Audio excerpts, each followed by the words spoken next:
Non, c'était quelque chose d'absolument passionnant parce que, bon, vous avez un petit soulèvement d'une tribu bédouine dans la région de Kérak en Transjordanie et on pouvait suivre ce mouvement à partir des archives européennes et surtout des discours des experts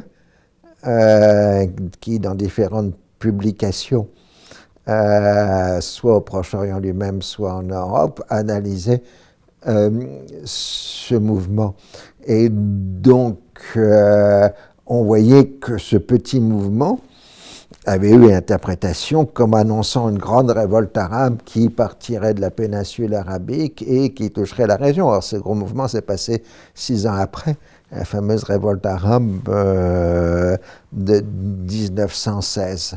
Et donc, c'était amusant de voir qu'elle était en quelque sorte annoncée.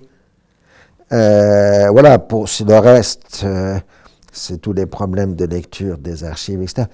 Ismaël Kadare avait écrit un texte magnifique sur l'histoire de trois pauvres pelés galeux albanais qui traversaient l'Albanie en révolution en 1911.